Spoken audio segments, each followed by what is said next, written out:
All right.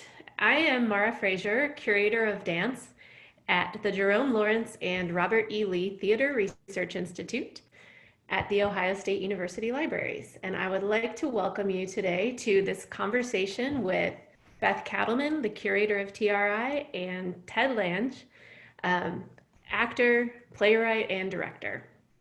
Before I turn this conversation over to them to talk more about his career and his recent work, I would like to take you through um, really some of the special items that we have here at the Theater Research Institute within the Ted Lange papers.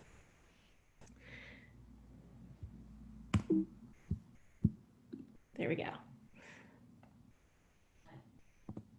Ted Lange was born in Oakland, California. He studied at the Royal Academy of Dramatic Arts and made his Broadway debut in the touring cast of the musical Hair. Here on the top left, you can see part of the front cover of one of the programs for that musical. And below that, listing of his name as part of the ensemble there. Beside that, with the great smile, is one of his early headshots. And the delightful black and white image on the right of this screen depicts him in the role of Romeo embracing his Juliet. This is in a production with the New Shakespeare Company. In around 1967, in 1967, the New Shakespeare Company was formed, and it was really a barrier-breaking Shakespeare company because it was integrated. This was one of the first interracial Romeo and Juliets ever presented, which was controversial at the time. There was even trouble finding reviewers for this production. Of course, one of Mr. Lange's most famous roles is as Isaac the bartender on the Aaron Spelling's iconic TV series, The Love Boat. He played the role from 1977 until the show's finale in 1986. Here are just a few items from the Love Boat days of Ted Lange's papers.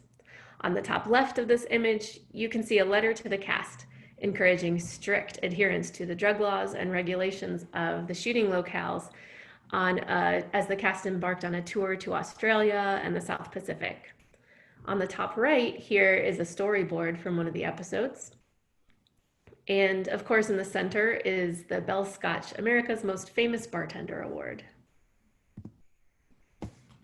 The Love Boat was adapted into a musical, as you can see from the 1982 playbill here on the left for the ABC 2-hour musical special. And it was so well loved, it was also revived several times in reunion episodes, as you can see in these newspaper clippings on the left. Or on the right, those were on the right on that one, you can see those. Okay, moving on. Mr. Lange also wrote and directed frequently for The Love Boat. He made his Love Boat directorial debut in 1982. You can see him here on the top left with the slate for episode T22. And he did go on to write and direct a number of additional episodes. The news clipping on the top right of this image, where it says "Taking a Stand," talks about Mr. Lange's refusal to give his sought-after press interviews in countries with any form of apartheid policies.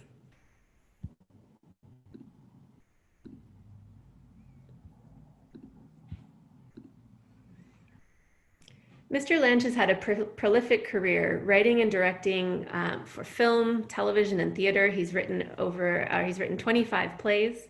He has won numerous awards, including the NAACP's Renaissance Man Award and the Paul Robeson Award.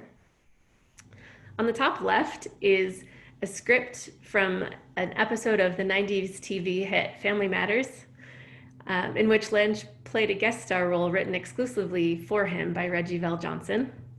And below that, you can see a script for a production of Four Queens, No Trump, about 4 Black women and the game of bid whist. And this play is available to watch on YouTube, so I recommend that.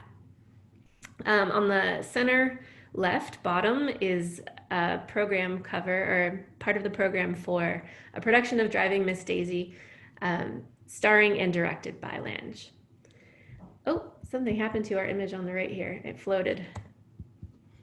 Not sure how that happened, but off the screen a little bit is what is really a fantastic image. I'm sorry, it seems to have slipped. This is from a production 1989 of Othello, starring Lange and directed by him. So he's in the title role, and this was a stage version first, performed at the Inner City Cultural Center, which was really a hub of Black theater in LA. So that's where the performance took place first. And then it was adapted into film. And this was groundbreaking because Lange was really the first time in film that the title role had not been played in blackface and had been played by an African American man. So uh, just picture that full image there. It seems to have moved over. Lange's 2016 play, The Cause My Soul, the prequel to Othello, was presented first at the Odyssey Theater in LA and also at the North Carolina Black Theater Festival. It won the NAACP Theater Awards Best Play of 2017. As a prequel, it sets up all the action of Othello. And here we see Othello giving the handkerchief to Desdemona that then plays a really symbolic role throughout the production. There's so much more to explore in the Ted Lange papers. And if you are interested, I highly recommend you contact Beth Cattleman to take a look. The collection consists of over 100 boxes, so what you've seen today is just a small sample. There are personal and professional items, scripts, scrapbooks, correspondence, photographs, and much more, and it is open to research. Please contact Beth at cattleman.one@osu.edu to find out more about researching in this collection and all of the other wonderful collections at the Theater Research Institute. So without delaying any more, I'm going to go ahead and turn this over to Beth and to Ted Lange for their conversation about his work. Thank you so much, Maura, for that wonderful little introduction and a view of some of Ted's papers. And Ted, welcome. It is so nice to see you. Always good to see you, Beth. Yeah, thanks for taking the time to chat with all of us today. No problem. And I just want to say that whatever you ask me today, I'm not going to soft pedal it. I'm going to tell you the truth. That sounds like a good bargain. All right, it's a deal. Well, I'd like to ask you first about what's been going on for you recently. Can you talk a little bit about how you've been staying creative and connected during this time of pandemic and quarantine? Yeah, actually, I've been doing a lot of things on Zoom.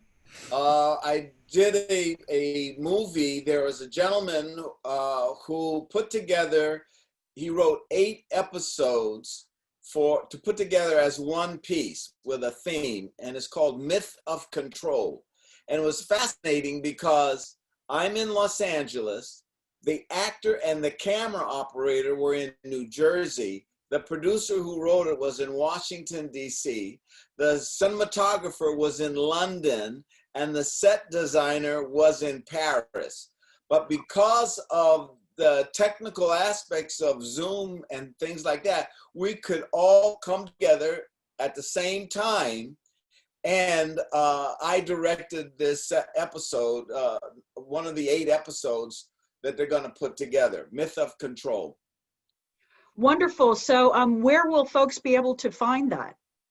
It's going to be online. I don't know exactly when. They're still editing it, but you should be able to go on Google, and he's told me that it's already on IMDb, if you know about that, the International Movie Database. So they should have the information if you want to find it. And we did it within the structure of quarantine, in that the scene that I directed was just one person, and we follow what his life is, and we did it. What was fascinating is I got to look through the camera lens that was in New Jersey of the operator, so I could choose my angles. The cinematographer corrected the lighting. It was really fascinating what you could do on Zoom. Wow, and can you give us a little hint of what it's about or what it's like? Yes, it's a gentleman who is frustrated with society, and he decides to blow up a cell tower. And it's him putting his plans together, and he's really very panicked about what's going on in the world. And he feels the only way that he can do to make an impression is not through law, but through anarchy. Wow, and yeah, and so I that's think what it's about.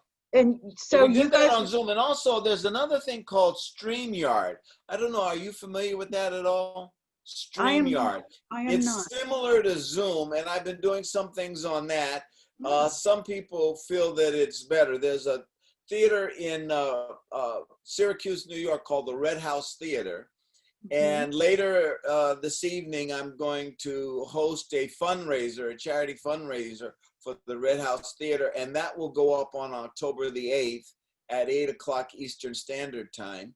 But they don't use Zoom, they use StreamYard, because for whatever they're doing, it's a better service.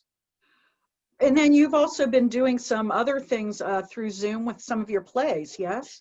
Yes, I put my plays on YouTube, and what I've done is I've done readings of the different plays. So for instance, I have two Shakespearean plays. One is called Shakespeare Over My Shoulder, and the other play that I wrote is called The Tears of Shylock.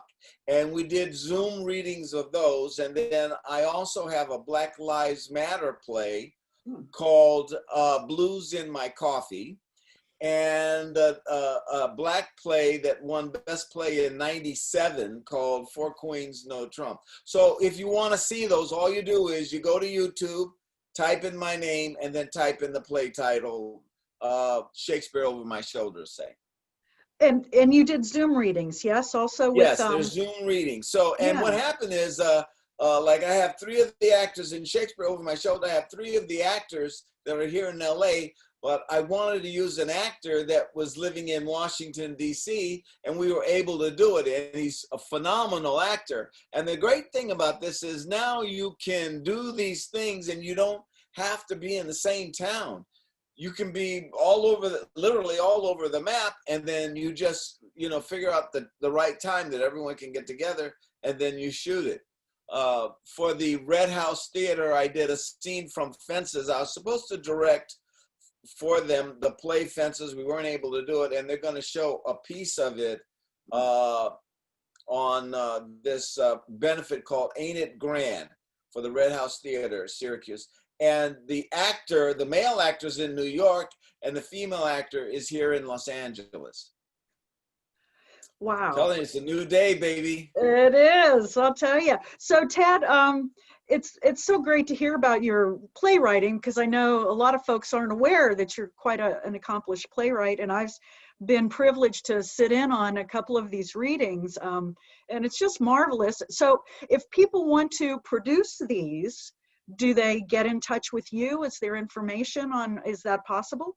No, they can do it on their own. It's just you finding out how the system works. So if you have a play and you want to do a Zoom reading of it, you could probably even cast it, you know what I mean, through using Zoom. You can have auditions.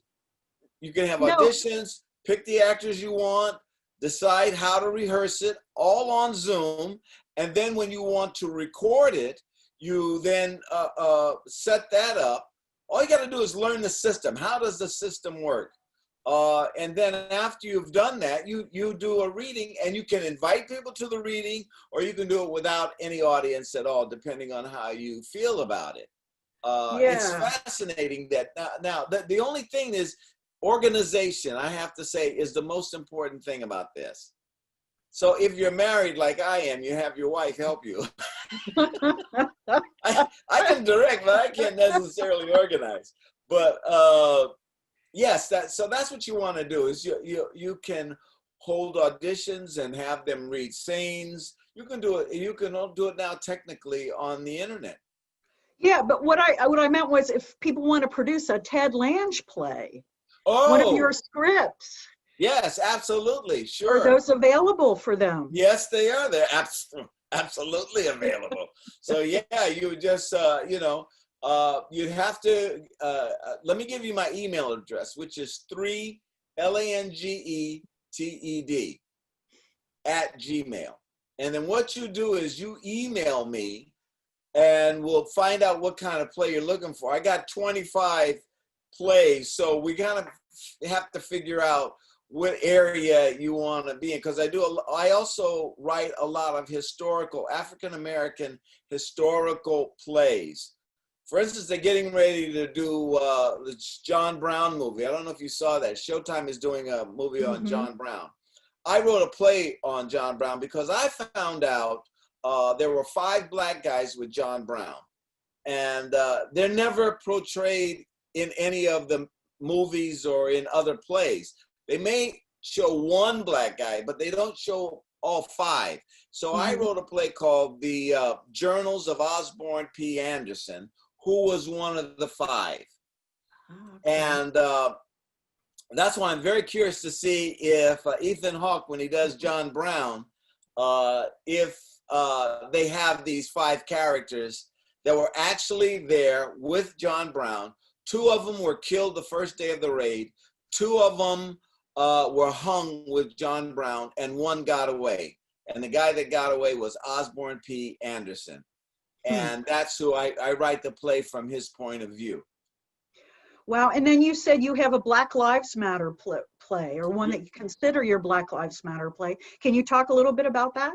Yes, I wrote a play about 2 black guys, and I wanted to deal with the cultural aspects of dating. So one black guy is trying to date a blonde, gorgeous girl, and the other black guy is trying to date a black woman, and it's the cultural differences of trying to date them. But what happens is, in today, the whole play takes place in Starbucks. Now, back in 50 years ago, 60 years ago, they used to do the Irish plays, and they always take place in a bar. And my whole context on that particular play is that Starbucks is the new bar. You go to Starbucks, you set up your computer, you do homework, you meet people there. All of that happens now in Starbucks. So instead of going to a local bar, I set my play in a local Starbucks, and then I show you how this all evolves into a comedy, a relationship comedy, but then it makes a turn at the end of the play, and you see that it's really a Black Lives Matter play. And I don't want to give too much away. That's on that's online too, or you can email me and I can send it to you. You're going to be getting a lot of email there, Ted. Hey, it's always good, Okay. you know. Yeah. Yep. Spell my name and say it loud. I love it. A question more generally about what's going on right now with the show business industry, and kind of how you've seen things change. You've had a long career and you've worked in many types of media. Can you talk a little bit about some of your observations, how you see things that have changed from then to now? Yeah, let me just say, when I started out, the whole deal was having a headshot and having done some kind of theater work, and you're trying to, particularly in Hollywood, you're trying to break into the movies. So there are things, and what I want to say to your audience is, if you're going into show business, try to find a mentor. Like if you're doing a play and there's an old guy about my age in the play, talk to that guy and find out, some of the things you should know about. It's been changing because of, particularly right now, COVID-19 has changed the landscape of how we're working now. But what I like to say is that you gotta be lucky. And there's one way to achieve lucky, and that's preparation. When preparation meets opportunity, that's luck. So if you are a good cold reader and you get an audition, that's going to be very helpful. But if you're not a good cold reader, then you prepare. You learn how to be a good cold reader. I was never a very good reader. And I think part of that was because as I was growing up, my education wasn't as strong as it should have been. And so I really had to work on reading out loud, and then finding character when you read out loud. And like one of the things, one of the lessons I learned, an old timer told me, he said, listen, if you don't know what the script is really about and you're doing co-reading, play the verbs. Just hit the verbs harder and you'll make sense.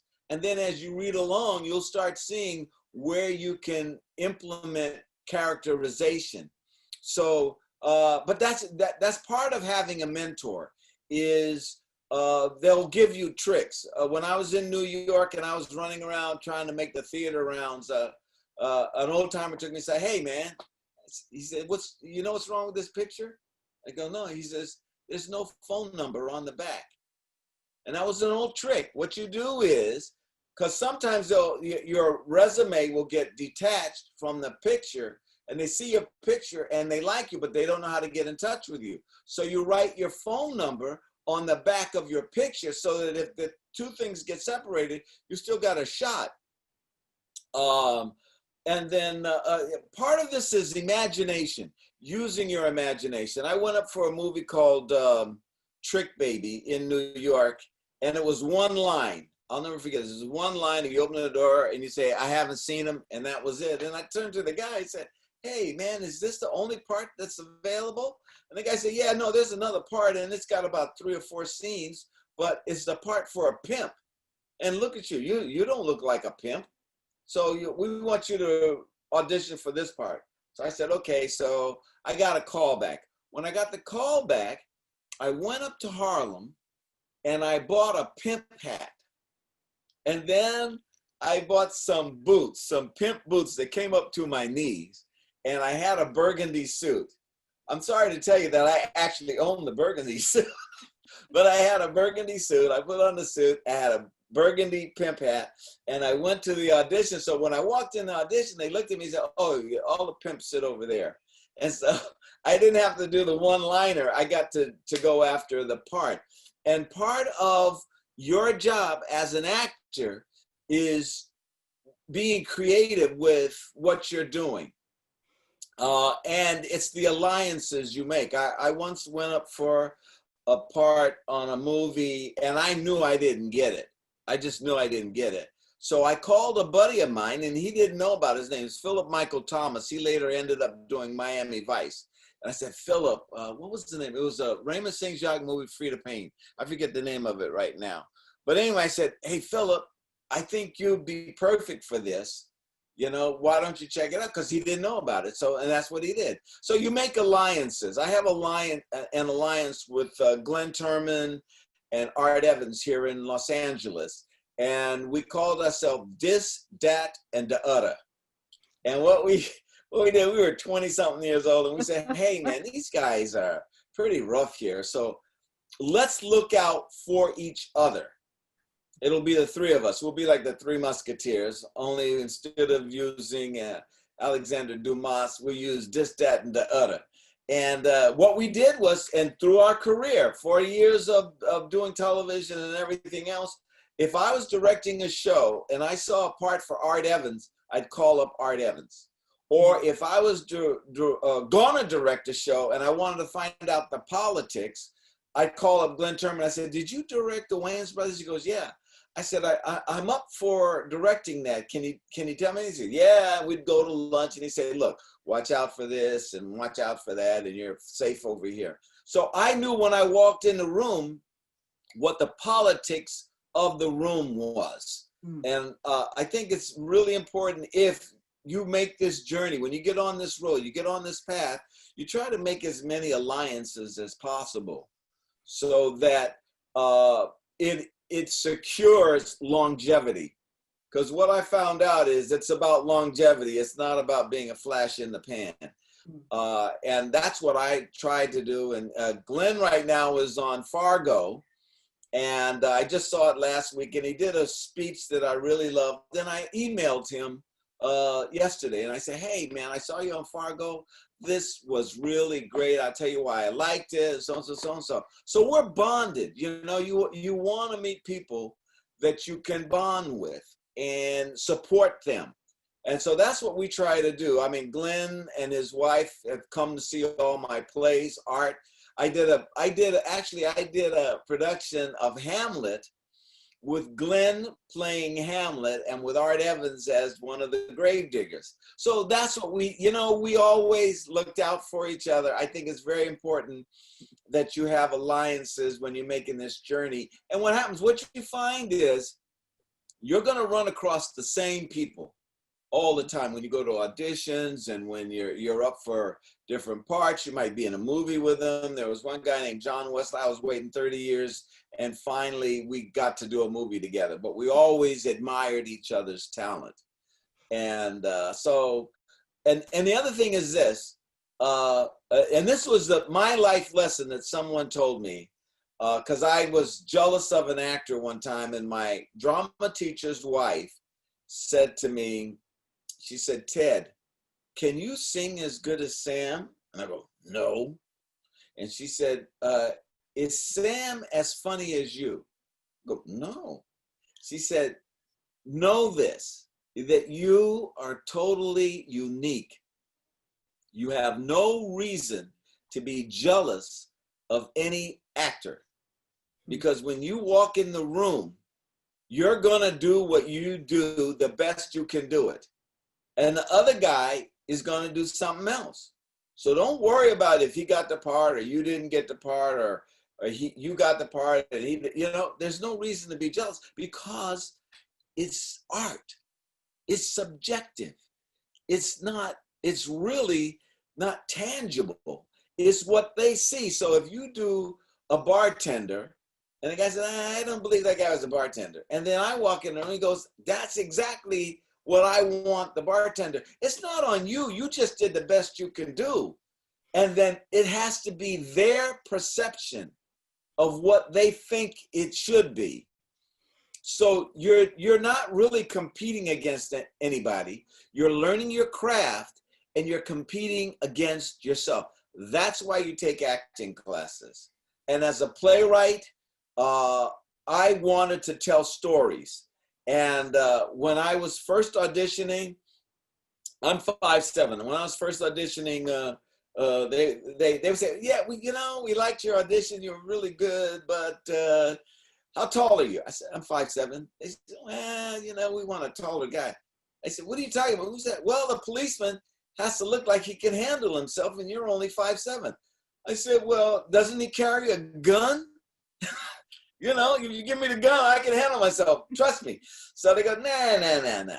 So what I did, my frustration led to me writing plays. And the first line of my first 3 plays was, "Black guy walks into the room. He's 5'7". So, Great.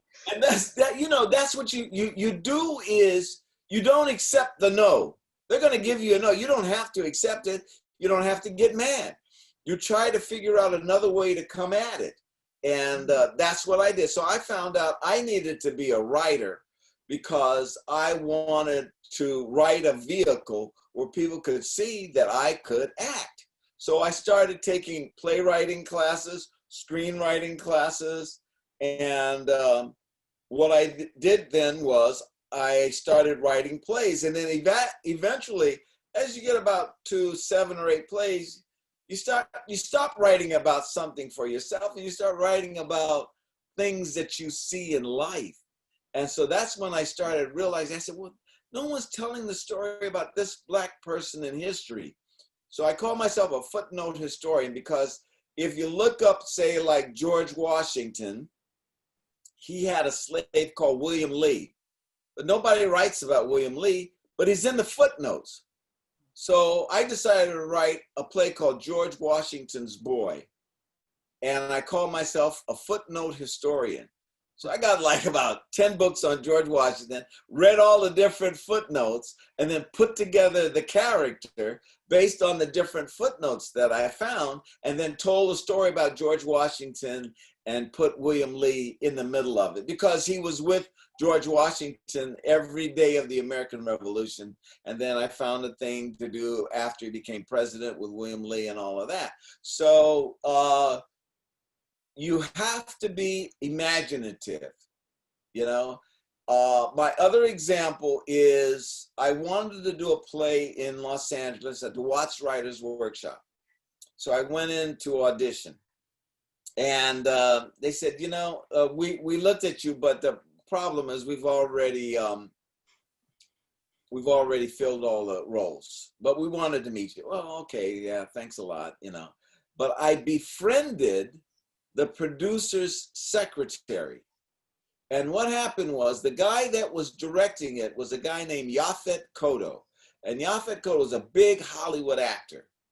And I told this secretary that I'm not just an actor, I'm also a director. And I came down from Northern California here to Los Angeles, and I wanted to write and direct and act. And so she said, oh, so she made a note of it. And they lost Yaphet Kotto to a movie. He got a big Hollywood movie, so he told Watts Writers Workshop, he said, I can't do it. So the guy goes to the secretary and says, I got to find a director. She says, I know one, this guy, because I had befriended her and had a conversation. Oh, this is the other thing I want to say. This is very important, Beth.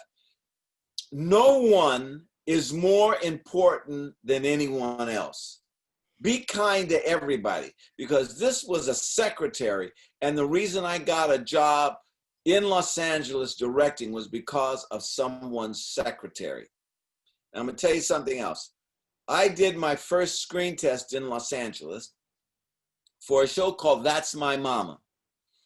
And I was kind of like, it was the first time I was ever on a Hollywood soundstage. And I was kind of looking around like, wow, I can't believe it. I was at Warner Brothers, look at all. And so I was so curious that I went over to different people. I said, what do you do? The guy says, well, I'm a cinematographer and so on and so on. I said, oh, and what do you do? I'm a gaffer and I do this. And what do you do? Well, I'm the prop guy. I make sure that everybody has their props, so and so, so and so. And so I went around and kind of like, not introduced myself, but I was very friendly to the crew. And we had, the screen test was a young kid. You can see, I actually ended up getting the role. I'm going to tell you how I got the role. You can go on YouTube and see me doing this part of Junior from That's My Mama. So the scene was, young kid comes in with a picture of Hank Aaron, and it becomes obvious that the kid is a hustler. The kid says, hey, I got this picture, authentic autograph picture of Hank Aaron. And so I sell it to an old guy sitting in a barbershop for $5. And he takes the picture, and then he looks at the picture and he says, hey, Junior, doesn't Aaron spell his last name with 2 A's? And I go, well, he was in a hurry. And then I leave. Okay, so that's the joke. All right, so the first guy was that did there were 3 of us up for the part. First guy that came in was the most beautiful black guy I ever saw. But he wasn't funny, and he really wasn't a strong actor. And so I said, well, I looked at that. You know, if they want a pretty guy, he's the guy. The second guy was really talented, but he was really tall. But he could play this youthful 18-year-old kid. And so, but he was really good. So I said, wow, that's my competition, is this guy. His name was Ray Vitti. You might bump into him on some of the credits. Anyway, before I was ready to do my part, the prop man came over to me because he had been watching. And you have to remember this, crew guys have seen everything that's gone down the pike as far as acting and comedy and all of that sort of thing. So the crew guy comes over, he says, you know, we on the crew, we're taking bets as to who's gonna win this this screen test, and my money's on you. I said, wow, well, thanks. He said, listen, when you're in the barbershop, use the phone. What do you mean, use the phone? He said, check the coin return. You're a hustler, right? I go, yeah, check the coin return before you leave. So I said, oh, got it. So that was a gift. And the only reason it was a gift, because of all the actors on the stage, I befriended the crew people, okay? So I went in, I did my little bit, and the guy said, hey, Junior, doesn't Aaron spell his name with 2 A's? And I checked the coin, made sure my head was next to the payphone. I checked the coin return, and I said, yeah, well, he was in a hurry. And then I left.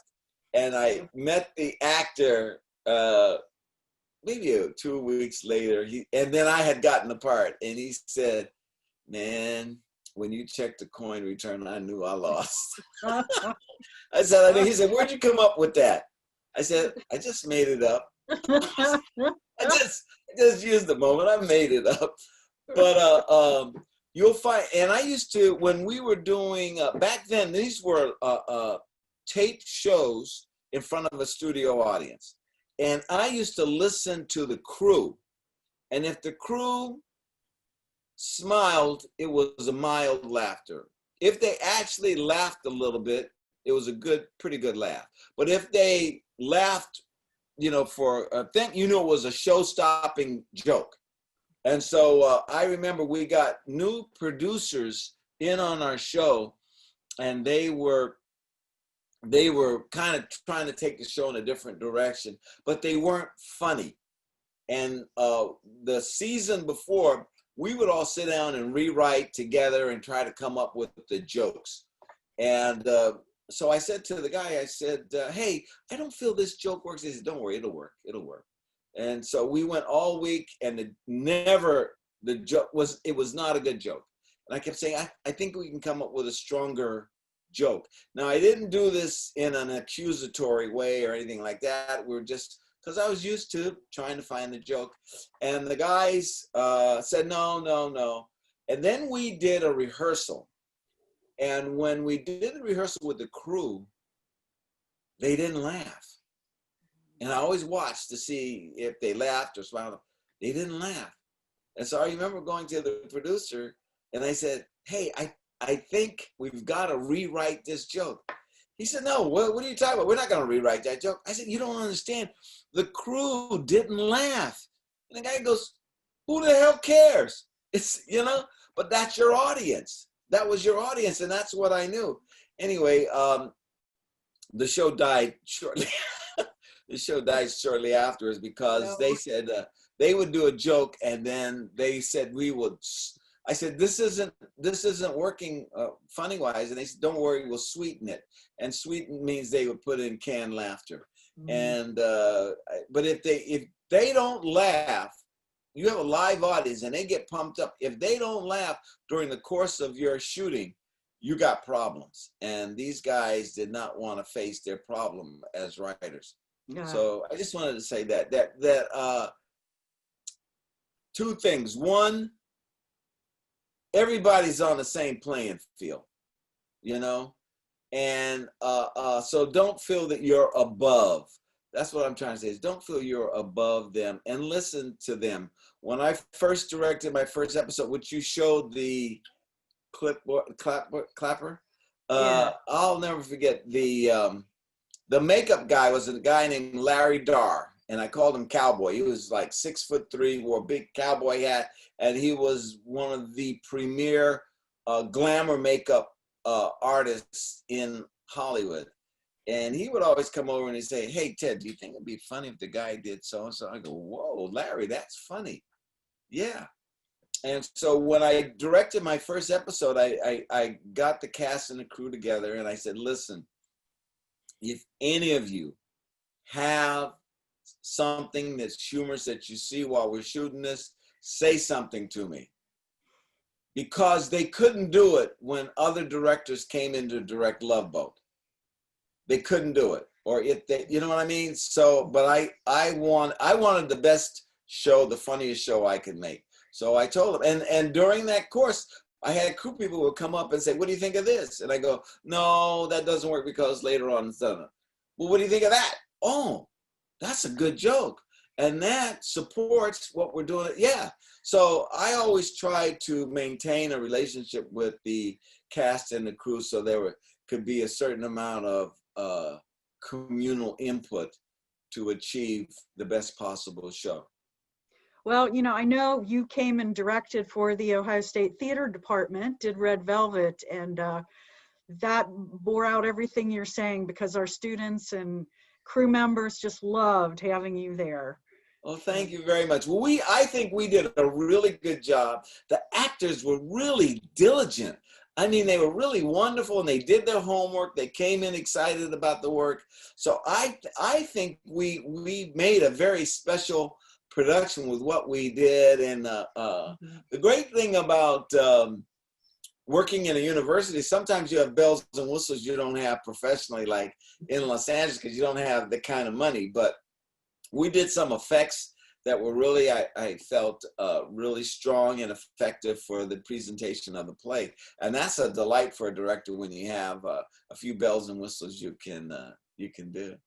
That's terrific. I just want to remind everybody that's tuned in that you can ask questions. You just put your questions in the question and answer box there, and we'll get to them in just a little bit. Ted, I'm going to shift over a little bit about from your career to just the arts in general. And I'd like your thoughts on how well you think the industry is helping its arts workers right now to make it through this challenging time. Well, I think they're still finding their way because, first of all, they don't know the extent of the virus and how to combat it. I mean, you got people that will put on a mask, won't put on a mask. You know, there's no protocol that's really everyone's adhering to, and so they're still finding it. I know that Tyler Perry has a thing where he brings the people in and they quarantine themselves before they work. And they check their temperature every 3 to 4 days. So there's a protocol that he has in place, but he talked to doctors and scientists about, look, I want to get my shows going again. And other shows are starting to do that, where they have to develop a protocol. And you know, the thing is, whereas before you could do a kissing scene, you can't do that now. So the writers have got a right to the fact that you're in a pandemic, and you have to keep that into account with what you're doing when you're developing these stories and the scenes in these stories. So gradually the industry is starting to adapt, but it's not really doing it as fast as it should. SAG, Screen Actors Guild, AFTRA, American Federation of Television and Radio Arts, they have to adapt to protocols and put protocols in place so that you protect the actor. Now that's starting to come, but it's nowhere near where it should be. But I would say in the next couple of months, because they're losing money when they can't film their shows. They can't show their shows. Mm-hmm. So they're going to figure out the best way to test, to do a COVID-19 test, and the quickest way to do it, and what the protocols should be so that everyone's safe. Because this disease is no joke. I mean, it really is no joke. Mm-hmm. So I'm waiting to see, you know, where we go from here. I've had a couple of people, a couple of friends of mine that are being very, very careful with the jobs that they take. They ask ahead of time, what are your protocols? Because if it's not nailed down, they're not going to put themselves in jeopardy. Because particularly older actors, we're in the danger zone. I call that, we're in the danger zone. Mm-hmm. So yes, the industry is adjusting, not nearly as fast as it wants to, but we're going to get there. We'll get there. I've got a question from the audience here. Okay. Question is, why did you decide to donate your papers to Ohio State? And what are your dreams and hopes for how the collection will be used? Oh, you know, I have my garage and I had all this stuff. I don't know if you remember this, but I came to Ohio State to do a play about Paul Laurence Dunbar, who was an Ohio native. And one of your caretakers on the from the museum, so at that time I had finished doing my film version of Othello. And one of the people, I believe his name was Alan, asked me, he says, hey, you know, we'd like to set up a place for you to have your papers and stuff like that. And I said, can I give you my film version of Othello? Because I had it in storage and the price kept going up. And so he said, yeah, we'll take that. I said, well, that's a load off of my mind. I'll give you that. He said, well, can you give us some papers too? So kind of by accident, I said, yeah. So I started doing that. And then I don't know how, I may have written maybe about 10 plays back then, something like that. So what I started doing is, for those that are playwrights, I want to show students the transition of how you do the first draft, then the second draft, then the third draft of a play, so that you see my thinking and my progression as a writer. So I started sending that to you guys. And as a director, I used to have a big book, an art book, that would, when I was directing a play, I would have notes. I'd take the pages of the play, put it in the book, and then as we're going along, I would make notations in the side of the book. So for anyone that wanted to see what I was thinking when we did a scene, or what came up, or what the actors improvised, or I would put a note in the book. And so for my, I think you guys have my Hamlet book and some other things, but that's what I did. Because I wish I could have had some actors' notes when I first wanted to direct. I remember meeting Tom O'Horgan. You may not know who Tom O'Horgan is, but Tom O'Horgan directed the original production of Hair, the musical that went to Broadway. Mm-hmm. And when I did Hair, I got to meet him, and I told him I was interested in directing. He says, oh, no, don't worry about it. You'll find your own way. I said, yeah, but can you tell me a little bit this and a little bit about that? He goes, no, you'll be all right. And but what I wanted to do was pass on the information, because I've had other directors that have passed on the information to me. So when I told people I wanted to direct television, first of all, I went to the American Film Institute and I studied directing and composition and coverage and all of that stuff. But my real lesson was doing Love Boat, because directors took me under their wing. That's why I say it's important to have a mentor. So one of the first things I learned, the director said to me, he said, Ted, when you're shooting a television show, what's the first scene you want to do? I don't know. What do you mean? He says, let me tell you the first scene you do when you're directing television. The simplest scene. Make no more than a page if you can help it. Half a page. And I go, why? He says, because when you're new and it's the first day and you set up the shot and you shoot it, and if it takes less than an hour, they go, oh, this guy knows what he's doing. I go, oh. So I learned, because the director took me on his wing and he said, make it the simplest thing ever. Walking into a room, cut, print. Okay, here's the next setup. And then they go, whoa, that guy's, he's fast and he's good. And that's the thing about television, is you gotta be fast. And so the guy taught me that. And another director taught me, if you're short, how to lengthen a scene with camera movement, move the camera in, around, and make the master. And if you're long, quick cuts, bing, bang, boom, boom, boom, get out. Okay, now I didn't learn that at the American Film Institute. I learned that from other professional directors who I told, I want to be a director. That's what I want to do. They said, okay. And so one guy took me under his wing and he said, do you know why I did that shot? And I said, you did it because of this, this, and that. He goes, yeah, that's right. Another important lesson, he said, because in directing, they'll tell you about the axis, and you don't want to cross the axis.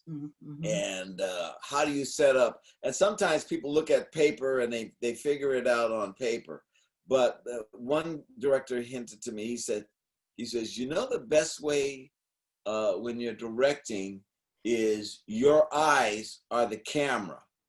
When you're directing the scene, wherever you're standing, that's where the camera should be. So use that when you go into the thing. And that's why sometimes you'll see directors kind of move around looking for what the best angle is. And sometimes they got that little thing and they're looking around and trying to figure out. But that's what he says, you are the camera. Great advice, you know, simple short scenes first day, you know, if you've got a day and there's a complicated 5-page scene, don't make that the first thing of the day. Make that after lunch. So that's the great thing. Mentors are very, and don't be afraid. Here's the other thing. When you decide that you want to be an actor, or you want to be a writer, or you want to be a director, say it. Say it out loud. Tell people that's what you want to do. Because the first thing the person is going to say is, well, what have you acted in? I haven't acted in anything, but I want to be an actor. No. Now it's incumbent upon you to act. Same thing with writing. What have you written? Well, I'm getting ready to write something. Well, no, now you got to write. Say it, because once you say it, it has to manifest itself. And direct anywhere. Direct in a garage, direct for school, direct wherever you can, because every time you direct, situations come up that you have to handle. And pretty soon, situations repeat themselves, and you've already handled it, so you know how to handle it. It's real important. Be on time, know your lines, and hit your marks. Now, that means don't drink on the job, don't do dope on the job, don't come to the job angry, you know what I mean? Be on time, which means be early. When they say places, you should already be there. Be on time, know your lines. The toughest part about film directing and TV directing is when the actor doesn't know his line, he keeps missing. And then the other thing is hit your marks. If you have to go and sit in the chair, you go sit in the chair. If you stand next to the chair, if you stand behind the chair, whatever it is, do that, because when you do that, you're saving them money. And that's their concern, particularly in television, is to save them money. So if you're drunk or you're high, you can't do that, or you'll do it, but there'll come a time when you lose it, so you wanna be able. Let me just say this: when you leave a TV studio or theater, what you did that day is your reputation. So if you were late, that's your reputation. If you were drunk, that's your reputation. Well, he's a good actor, but he likes to drink, No, be on time, know your lines, hit your marks, and whatever you do that day, if you're grumpy, that's your reputation. Whenever you leave in the room, that becomes your reputation. And, if it gets around the industry, then it's going to be harder to get the next job. Yeah. And here's an interesting thing for you. Everybody works. Everybody gets a shot. That's what they always tell you, hey, you really think you can make it? And so. No, everybody gets an opportunity. You just have to be prepared. And in being prepared, when the opportunity comes, you're ready. And being ready is all of those things that I said to you. When you're ready, you leave your reputation in the room and they know who you are, so that leads to the next job. And then after you've done that job, if everything was good, that leads to the next job, and you build a reputation. Say, well, no, he's really good with actors, or he really knows camera. You know what I mean? You want to build a reputation, and the reputation you build is what you leave in the room. Wow. Well, we got another question from the audience here. What lessons did you learn from Love Boat that helped you throughout your career? I learned, well, like what I was talking about, being on time, knowing your lines and hitting your marks. I also learned how, in television in particular, time is money. Time is money. And it was a great training ground for me, because I also got to write some episodes, and the producer writers were very generous in their critique of my writing, because they would sometimes do a rewrite and they would tell me why they did certain things. So I learned the skill of the information that has to be done in the scene. And I learned to recognize when it's there, and I learned to recognize when it's not there. And that's when you go back and you say to the writer, I say, hey, man, this guy's in love with the girl, but we don't have anything to show that they're in love with each other. Can he touch her hand? Can he kiss her on the cheek? You know, what can we do? So I learned the art of storytelling. And that's the most important thing, because it's if you do a heist film, it's not about the heist. It's about the thieves' interaction with each other doing the heist. Mm-hmm. That's storytelling, because what you're doing is you're then using the people in the film to make a point. So let's say there's 5 white guys and 1 black guy, and one of the white guys is a KKK guy. Well, you want to put that in there so that what you're doing is you're now making a thing about racism that you want to expose. You know, it's all about the human condition, and how do we tell the story? How do we use the story to show the interaction between human beings? My movie, Blues in My Coffee, it's about a black guy and a white girl. How are they going to get together if they really like each other? But there are societal obstacles that keep them from getting together, and they have to address that. A black man and a black girl, there are certain societal things that are keeping them from getting together, and how do those 2 characters deal with it? And because comedy is my forte, that's what I did when I wrote those things. So you'll see that uncovered, but at the same time, I'm setting up what police do to unarmed black men, because that's what I am. I know that I can go out here tomorrow and get stopped for a ticket, and that could be the end unless I know how to handle the situation. My sons, I have 2 sons.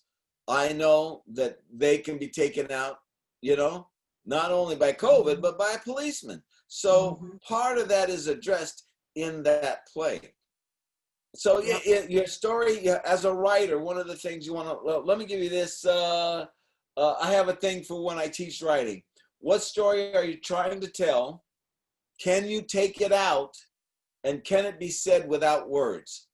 You know, how do you set up a scene, structure a scene so that you get the most information, and then the art of weaving this story so that you draw the audience in and let them know who the people are.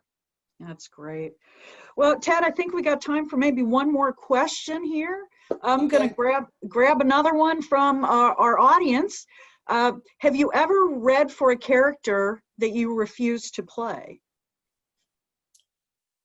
Yeah.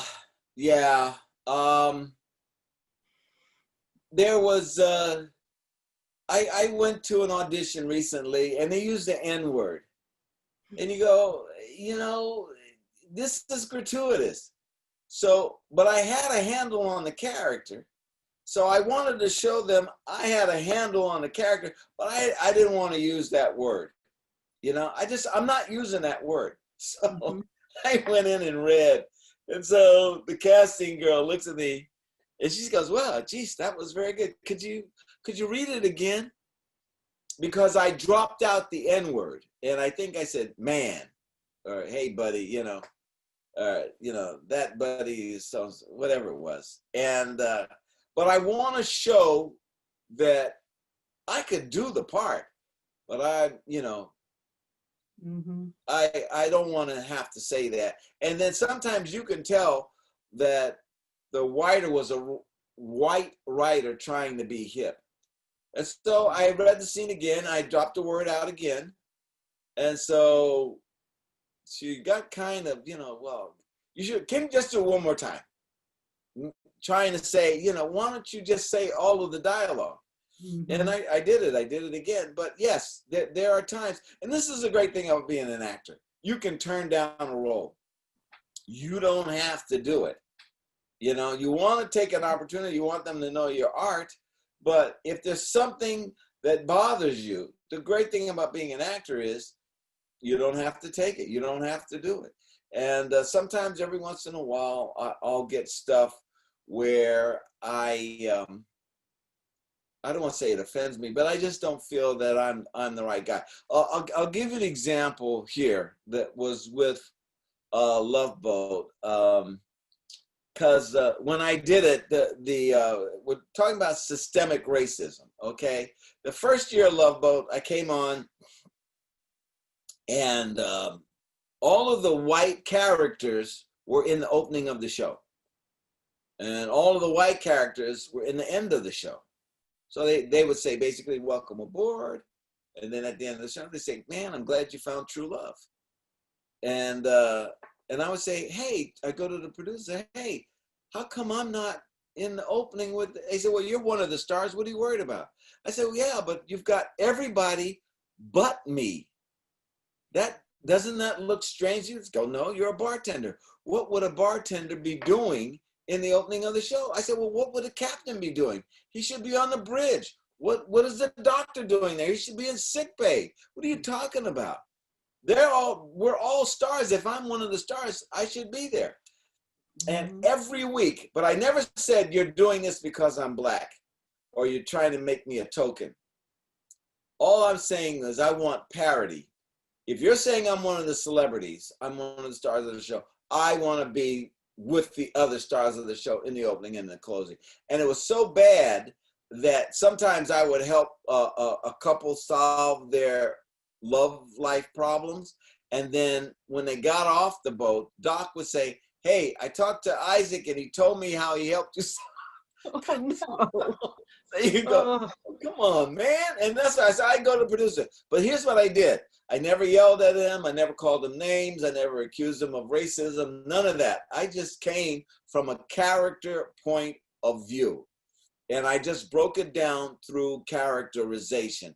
So they couldn't say that I was, and I was actually a kind of a thorn in their side. But every week, I never missed a week where I didn't come and say, and I was very pleasant. I said, hey, this scene was on, how come I don't, da-da-da? And they would go, hey, man, and they would get upset. Well, eventually what happened is we had a big meeting because Gavin, the captain, Gavin MacLeod, was dissatisfied with things about his role, and Tweez was kind of upset about certain things with her role. And so we sat, this guy that I was talking to before is what's called a line producer. And we went to the executive producers, and they asked us, do we have any grievances? And I told them, I said, look, I just want parity. I just want to have the same thing as everybody else. But I come in the middle of the show and that's it. That doesn't make sense to me. Can I be more part of the show? And so they eventually, the executive producer went and told the line producers, I want them to have that. And then, of course, they gave it to us. So about the third year, the end of the second year, you'll see me, and I'm equal status with everybody else. So that was the good news. That was the good news. Yeah. Well, that's great. Well, I'm so sorry we are out of time, Ted. I could just talk to you all night. Really? Yeah, time flies when you're having fun, man. But thank you so much. You make my job so easy. You're a great storyteller. And I just wanted to remind everybody that today's session is being recorded and we will be posting it to our website in about a week or so. So if you'd like to share with your friends and take a look at that, that would be terrific. Again, thank you, Ted, so much. Also, Beth, thank you for the invitation. I loved it. You're wonderful. I appreciate it.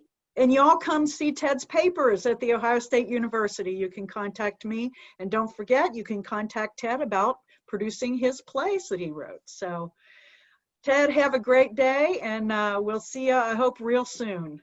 Thank you so much, Beth. Stay safe. Bye-bye. Bye.